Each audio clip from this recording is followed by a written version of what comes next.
Hey, what is going on YouTube? Aaron here. We are in the Lightning today. This video is going to be a little bit of instruction and a little bit of looking forward to both the Jutland and the Daring. I'm going to break up this video and put in the stats from the Jutland and the Daring kind of midway through, but first we're just going to talk about destroyer positioning and the strength of the British DDs. The Lightning is my favorite Tier 7 destroyer, so I have a feeling I'm going to love the Jutland and the Daring as well. So let's talk a little bit about the game. We spawn on C here, so we're going to play the side we spawn on. Please play the side you spawn on. I don't know how many times I have to say it, but we'll say it again. So yeah, like I said, spawned at C. We're going to go into C. This is a carrier game, but the British destroyers, like we said, are jack of all trade destroyers. They have multiple tools in their tool belt. They do not have the best AA, and the Daring is probably going to be one of the weaker destroyers actually in terms of AA, but you have your 6 smokes and maybe even up to 8 with Smogophon or a few other builds. Now I'm going to go ahead and throw it to myself from the future or the past here, and we're going to go over the Daring stats, but as soon as I do that, we'll get back to the game here. Hey guys, Aaron from the past here. Don't want to take too long in this, but I did want to show you guys these stats, the Jutland and the Daring. We have the PC stats here. They can change, but most likely a lot of the ships recently have stayed the same. We have the 113mm guns, which I think is actually smaller than the Lightning caliber guns, but I believe the Daring has improved AP pen and penetration angles, as well as the short fuse. I will have to double check on the Jutland. But the Jutland is essentially a down-tier Daring. You have a slower reload here and a slower reload on your torps. How many torpedoes do we get? It is 2x5, so same as the Daring, 1 less on each launcher than the Lightning. But the fire chance and the damage of these torpedoes is kind of what you're going to be basing your damage off of. Now, again, damage in a destroyer is not the most important thing, but we will get into that in the video. So I just wanted to show you guys these stats real quick. The main selling point for the British destroyers is their short burst smoke generator and their hydroacoustic search, or sonar as it's called in our game. I think Jutland differs from the preceding ships being able to... Okay, so Jutland does get a repair party on PC. We will see if it gets one on our game. But let's go ahead and take a look at the Daring. More health, almost double reload, not quite, but a faster reload and a little bit better reload on the torpedoes. So 10-kilometer torpedo range, as well as 125 seconds. So not the best torpedo reload, but hopefully with a few modifications, we can get that down just a bit. The Lightning can get it down to nearly 60 seconds, so a decent top speed that's not too fast for destroyers, and you do not have propulsion mod. I think it's built in with some of the British ships, but some of the cruisers actually take a very long time to get going, so keep that in mind. You should have good maneuverability as well.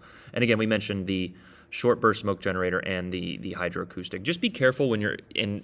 I talk about this in-game, and I always use my hydro when I'm approaching caps or in smoke, but be careful because it is not... You only get a 3.3 range of torps or ships or something like that. Yeah, it has a limited range of 3 kilometers compared to the 4.6 of the Z52, which is the up-tiered Z23, which hopefully we will be getting soon. But the Z23, the Friesland, and the Loyang especially have a much better hydro.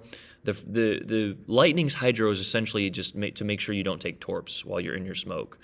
You get 3 of them in our game, so make sure you're utilizing them. I like to split them up. I kind of like to use it early and often. As soon as I go into the first cap and see there, you'll see me start to use it. But anyway, guys, that's the stats of these two. Hopefully 2 exciting ships that we'll be able to test on Monday, and back to the video. All right, we are back. Thank you, Aaron, from the past or the future now. But anyway, we are here. If you guys saw earlier, the carrier planes are right there, so we're being very cautious about trying to be undetected. We also have our RPF, that is the half gray circle, also known as twist and track or perceptive. RPF stands for radio position finding. It's just something I picked up from watching PC. But if you notice, we threw our torpedoes in that general direction. Those are called zoning torpedoes. You can do that. It's more of a guess, but you're throwing your torpedoes in that direction to block or potentially hit destroyers. If we actually see a smoke screen in there, if I would have seen that a little bit sooner, I probably would have waited to throw my torpedoes from this angle. But regardless of that, we are now getting the cap, and you notice how we are angled away. On top of that, we popped our hydro, like we mentioned. That is more of a defense tactic to make sure we don't take torpedoes ourselves. In the meantime, we see that we have a Brandenburg who wants to do German Brandenburg things and get his secondaries off, so we are going to smoke up and start shooting him. We do have spots from our carrier as well as other ships, People tend to forget that when they smoke up in a destroyer, they lose spots for their team. But when the carrier's in the game, the carrier should be really the one spotting, and he spawned on our side, so we're going to have spots for a long time. In the meantime, we see have a Massachusetts out there, as well as I think a Kudasov. I'm not exactly sure. Let me blow up my screen here. But regardless of that, we have these two ships. So now that we have a fire on the Brandenburg, we're going to switch targets to the Massachusetts and throw torpedoes at him. You're just trying to start fires and be as annoying as possible in a destroyer, especially the British destroyers. Now, we are not going to be overly aggressive here because of the Brandenburg, the carrier, and the destroyer that was spotted there. Actually, it might have been the Kudasov smoke. I kind of forget, but there is a destroyer on our side, as well as we can see a destroyer has already been spotted and capped B. So we need to be very cautious.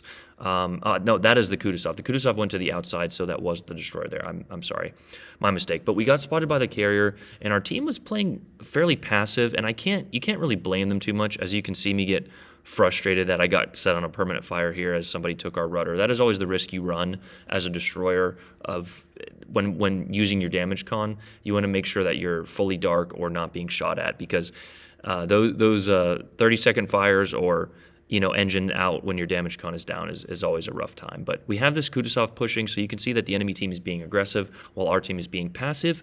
That usually works out better for the team being aggressive if they can do it smartly, if they can do it intelligently.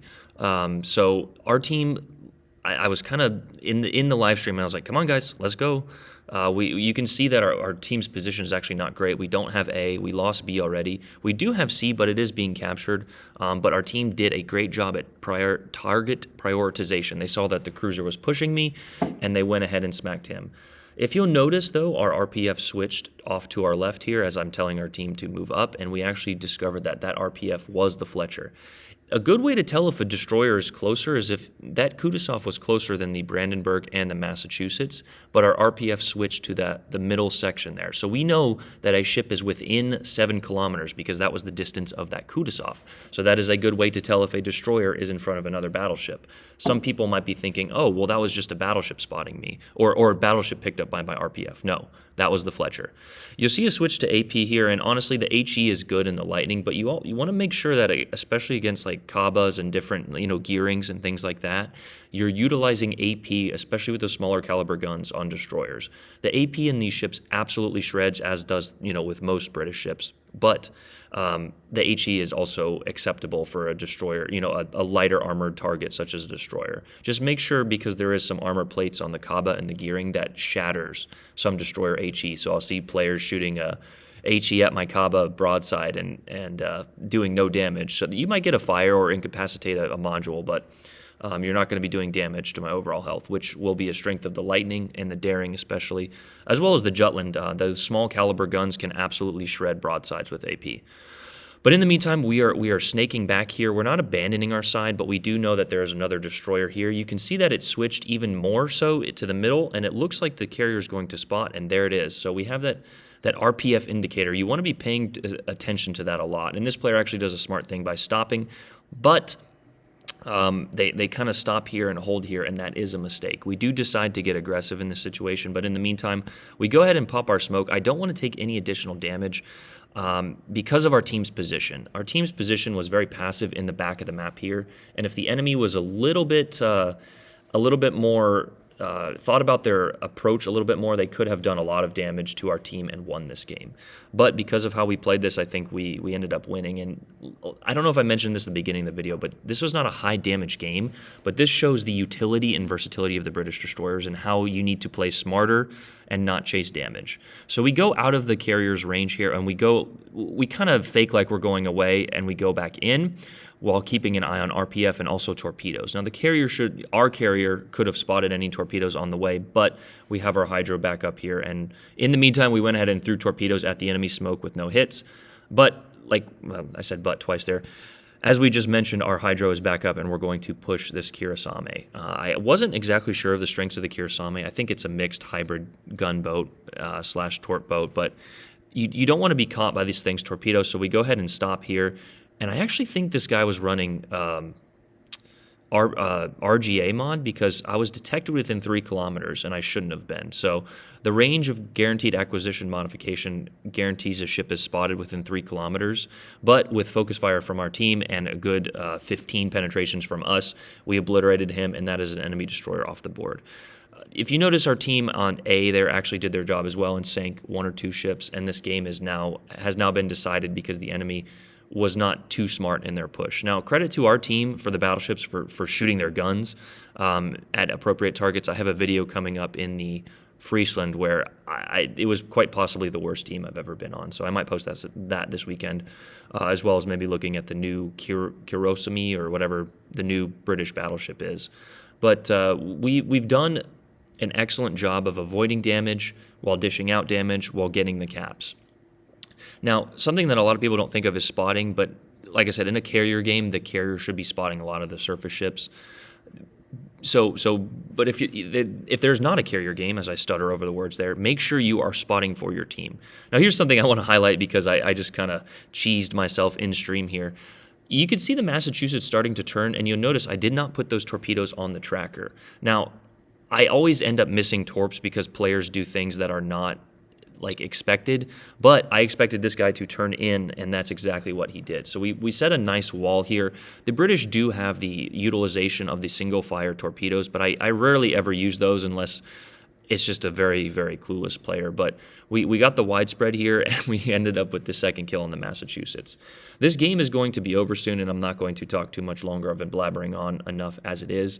But not only 50K, no high caliber, no Confederate, 1 solo cap and a few defense here. But if you pay attention, I almost want to cut to the end of the game now because we get around 2,700 XP and are first on our team by a wide margin. Playing smarter is the way to do better. You're not going to... It's not about damage. It's not about damage. It's not about torpedoing battleships. We only have 1 torpedo hit here, but we still have 50K. So knowing your job and knowing your ship is also something very important that a lot of players don't. Like I'll see players trying to torp in the Mahan or torp in the Kaba. Like I had a Kaba torp build the other day. Like, what are you doing? You know, you have no idea how to play your ship. I am a proponent for switching up your builds. You know, more than I was in the past. I was very ignorant about my builds, having the same builds. And we are running Tyrwhitt on here, more of a half of a torpedo build with Perceptive. But knowing your ship and knowing and putting the best build for your ship on there is a little beneficial. You know, it's just like seeing Fletcher players with like Gleaves or something like that. Yeah, you can run it, but it's just not the best build for your ship. Americans are gunboats, British and the Germans are hybrids. French are speedy gunboats with good torpedoes. The Japanese are torpedo boats. And there's a mix of a few in there. The Summers is an American torp boat, etc. I could go on for multiple different play styles, but that was the finishing touches on that game, and we go to the scoreboard here. 2,705, 400 above the next player, and that John Bart, I think, was actually in the back. But nobody on our team died, and that seems to be a common thing nowadays. So you do the best you can as a solo player. Make sure you definitely take advantage. But that is the video, guys. I hope you guys enjoyed that first look at a first stats look at the Daring and the Jutland there and what to expect from them and the play style of those ships. So the Lightning is my favorite Tier 7. It can absolutely be a bruiser and a very dangerous ship if played correctly. And yeah, I hope you guys enjoy that. Hey, run out. Peace.